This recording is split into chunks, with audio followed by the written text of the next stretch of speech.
ചെയ്തപ്പോൾ അതിലൊരു കമൻറ്റ് വന്നിട്ടുണ്ടായിരുന്നു, ഗാർഡ് വെക്കാൻ നേരത്ത് നമ്മളൊരു പുറത്ത് വെച്ചൊരു ഫൈറ്റ് ഉണ്ടാകുമ്പോൾ ഗാർഡ് എപ്പോഴും ഉണ്ടാകുമെന്ന്. ശരിക്കും ഒരാൾ ഉദ്ദേശിച്ചത് ഗാർഡ് എന്ന് പറഞ്ഞാൽ ഗ്ലൗസ് ആണെന്നാണ് എനിക്ക് തോന്നുന്നത്. ശരിക്കും ഗ്ലൗസ് അല്ല കേട്ടോ ഗാർഡ്.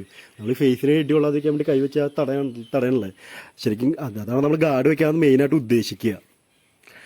അപ്പോൾ ഞാൻ ബേസിക്കായിട്ട് കുറച്ച് ഇതിന് പറഞ്ഞ കുറച്ച് ടെക്നിക്കൽ വേർഡുകളൊന്ന് പറഞ്ഞുതരാം. നമ്മൾ എന്ന് വെച്ചാൽ ഇങ്ങനെ നിന്ന് മുമ്പിലത്തെ കാലം വെച്ച് ഇങ്ങനെ ഈ പഞ്ചുണ്ട് വെച്ചാൽ വണ്ണെന്ന് നമ്മൾ പറഞ്ഞു ചെയ്യണല്ലേ, അതിനെ പറഞ്ഞാണ് ജാബ്. പിന്നെ ബാക്കത്തെ ഇതുണ്ട്, ഇത് പഞ്ച് ചെയ്യുന്നതിന് ക്രോസ്. ചിലർ ഓർത്തഡോക്സ് ഫൈറ്റേഴ്സും ഉണ്ട്, അതുപോലെ സൗത്ത് പോൾ ഫൈറ്റേഴ്സും ഉണ്ട്. അവർക്ക് ജാബും ക്രോസും തമ്മിൽ വ്യത്യാസം ഉണ്ടാവും. ഞാൻ ഓർത്തോഡാണ്, അതുകൊണ്ട് എനിക്ക് jab left hand, cross right hand. Okay.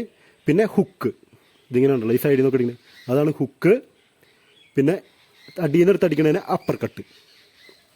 Okay, ഇതൊക്കെ ബേസിക്കാണ്. അപ്പോൾ അതിൻ്റെ